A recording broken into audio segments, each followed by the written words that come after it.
Proudly sponsored by MTN.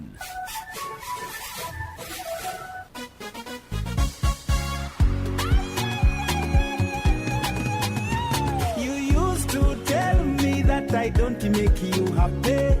All that time you would be complaining. But baby, how come you never call me? But now with MTN, I have a daily voice bundle. I'll call you every day, yeah, yo, baby, don't know. MTN voice bundle, yeah, yo, baby, don't know. MTN voice bundle, yeah, yo, baby, don't know.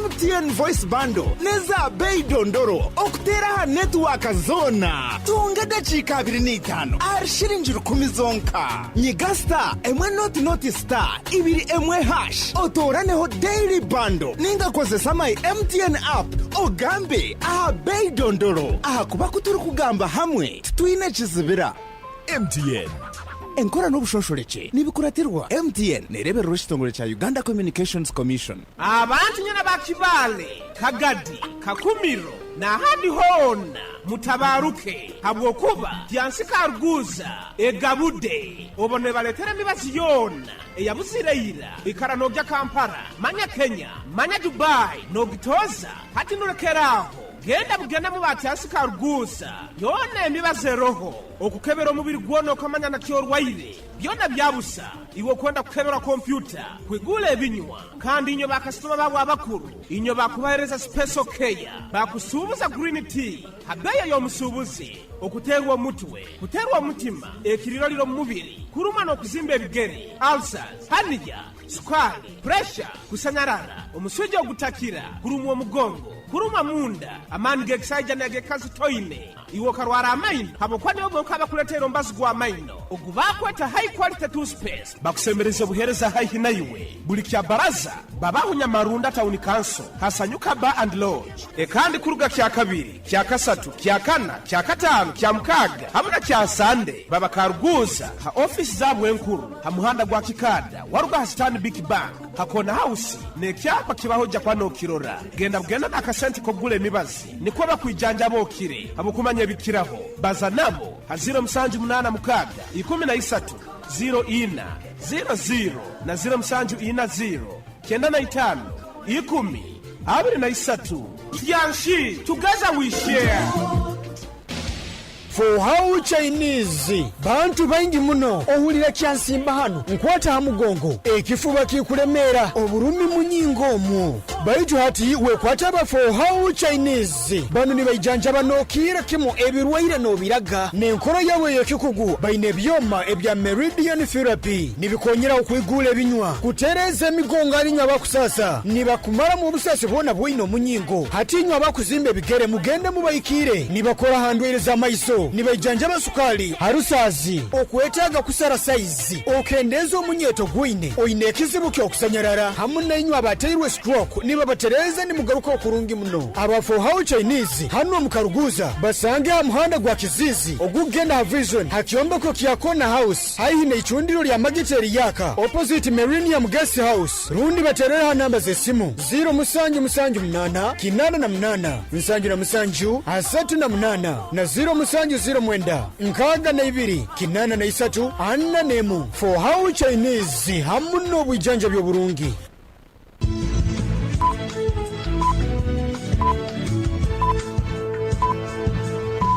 Esaha zikire musanje zeihangwe ohulirize Kdr 10 fama akaire kanu nikakuleterwa MTN voice bundles ezikutera network zona habei dondoro migasita 10 ibi MTN Uganda Limited nerolerwa Uganda Communications Commission.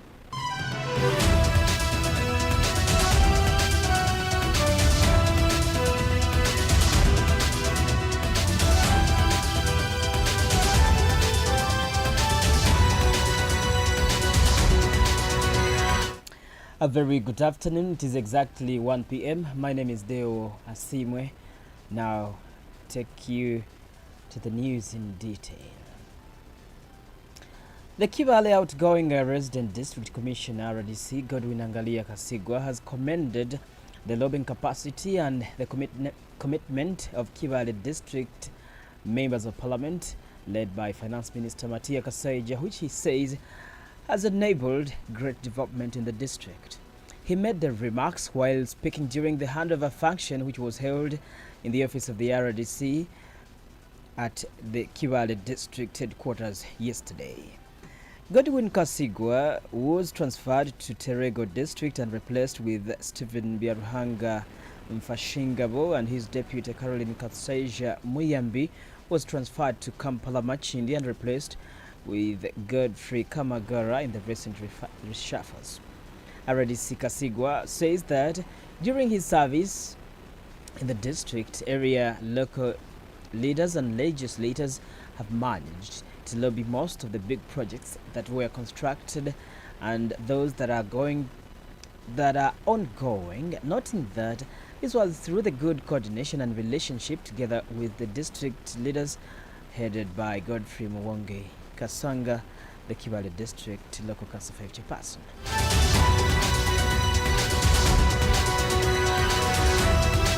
Allow me to thank Minister of Finance, Matia Kasaija.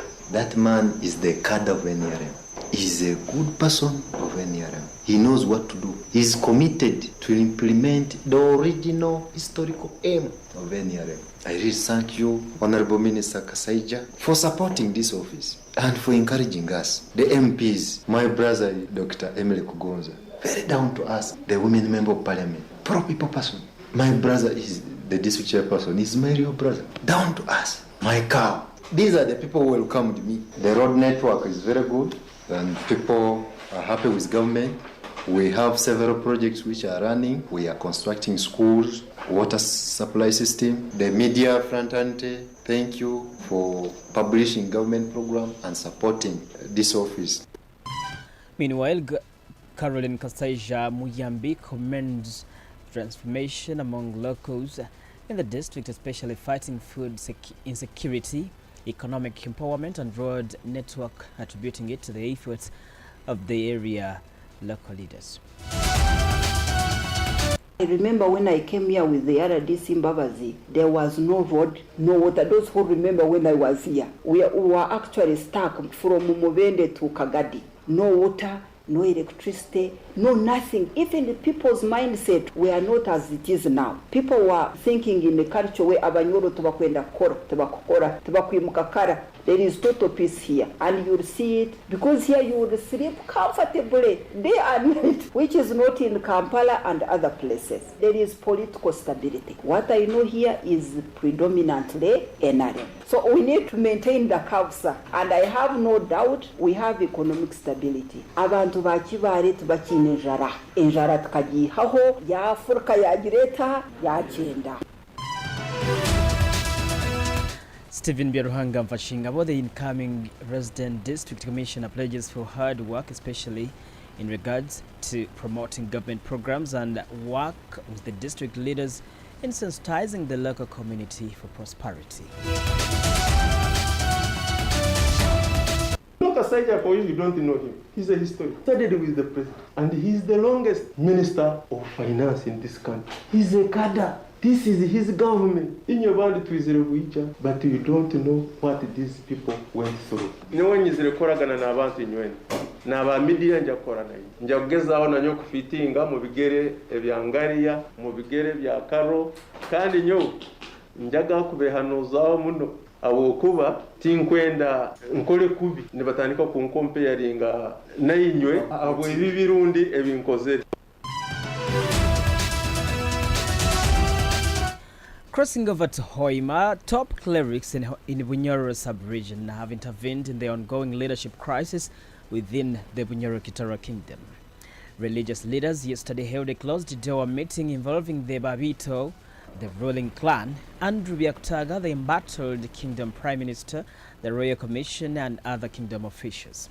This meeting, chaired by Bishop George William Kasangaki of Masindi Kitara Diocese, took place at the Gulu University Hoima campus offices located within the Bunyoro Kitara Kingdom administration block in Hoima City.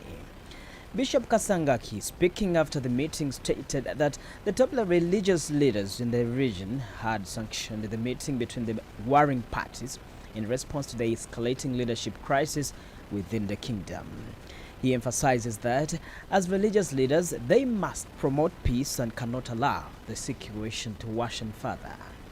The clerics have resolved to meet all the clan leaders in the kingdom on Saturday this coming weekend to discuss an amicable resolution to the ongoing conflict.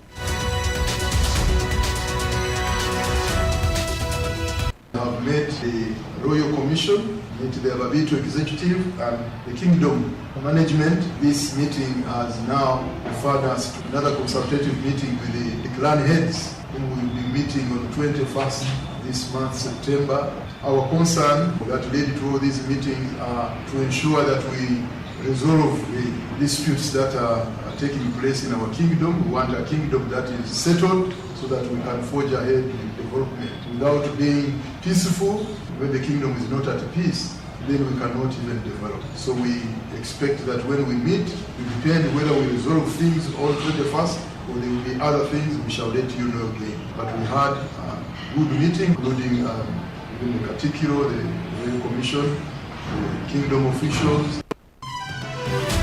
Tensions are currently high within the administration of Bunyoro Kitara Kingdom following conflicts between the Babito ruling clan and Prime Minister Andrew Byakutaga.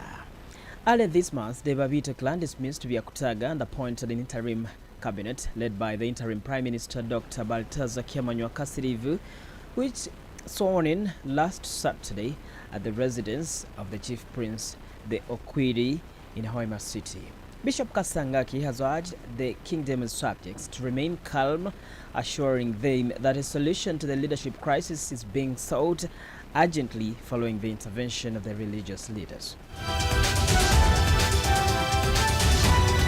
Let us be calm. We are concerned with what has been taking place in the kingdom, and that's why we are having all these consultative meetings. We expect to come out with something that can stabilize our kingdom. Remain calm, praying that our kingdom will be steady for development.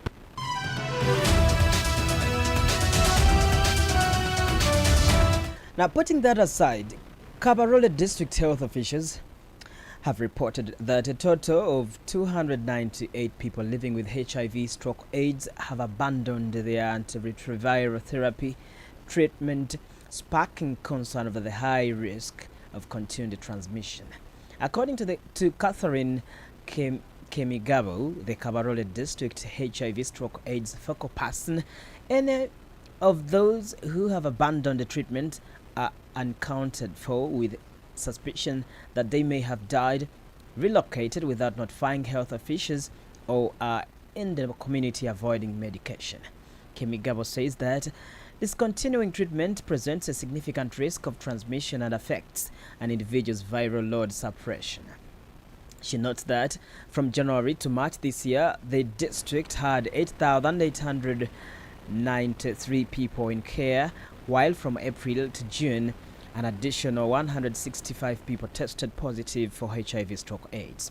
In the same period, 182 people who were lost to care were brought back to treatment. The data also shows that by the end of the third quarter, the cumulative number of people on treatment was 8,942, but the health department expected to have 9,240 people on HIV/AIDS treatment by April-June, leaving 298 people not on treatment. Several facilities in Kabarole have reported people missing from antiretroviral therapy ART treatment or who are not counted for, including Kabende Health Center 3, which has 36 people missing, Kichwamba Health Center 3 that has 34 people missing, while Kijura Health Center 3 has 46. Now, 5 schools in Kasese municipality remain closed for the new term following recent floods that caused this extensive damage. According to the affected schools among the affected schools are Margarita Training Institute, 5-Star Primary School and Trusted Care Primary School, all located in Nyamwamba Division. The floods not only damaged school property but also destroyed roads and bridges, hindering access to these institutions. Jacqueline Atwine, the head teacher of Five Star Primary School, has expressed concerns about the bridge connecting the school, which was washed away. The school is working on a makeshift solution to facilitate the movement of learners, but Atwine is calling on the local communities and authorities to repair the broken infrastructure to restore normalcy. Juliet Mbabazi, a parent at Trusted Care Primary School, says that the school had previously faced similar flooding. In response, parents and school management have mobilized resources to restore the infrastructure. Kasese Municipality Education Officer Amy Kayiri has emphasized the risks of allowing learners to return to buildings that have been destroyed or silted by the floods. He says that the municipality is taking precautions to ensure that there is safety of students before reopening the schools. You are still listening to KDR News Broadcast. This is the news on the international scene. For the news on the international scene, Russia. Russian President Vladimir Putin has ordered the country's military to increase its troops' numbers by 180,000 to a total of 1.5 million active servicemen in the move that would make Russia's army the second largest in the world after China. The decree, published on the official government website, will take effect on 1st of December this year. It says that the overall size of the armed forces is to be increased to 2.38 million people. According to the data from the International Institute of Strategic Studies, a leading military think tank, such an increase will leave Russia with more active combat soldiers than the United States and India and make its army second only to China in size. According to the institute, Beijing has just more than 2 million active duty service personnel. The decree marks the third time Putin has expanded the army's ranks since launching his full-scale invasion of Ukraine in February 2022, and comes as the Russian forces inch forward to eastern Ukraine and try to push Ukrainian forces out of Russia's Kursk region. The listener, it is 14 minutes past 1 p.m. We take a quick look on the top stories before we mark the end of today's afternoon bulletin. Kibale outgoing RDC Godwin Angalia Kasigwa hails Kibale district leaders' teamwork. Bunyoro clerics intervene in kingdom leadership crisis. Kabarole raises alarm after HIV patients skip treatment, and Putin orders third increase in Russian troops numbers since Ukraine invasion. That's it. My name is Deo Asiimwe. I wish you the best of your lunch. It is a Tuesday. I wish you the best of it all, and please keep with us. From all over the world, local, regional, national, and international, Kdr FM brings you all the stories. Kdr FM News, Worlds, proudly sponsored by MTN.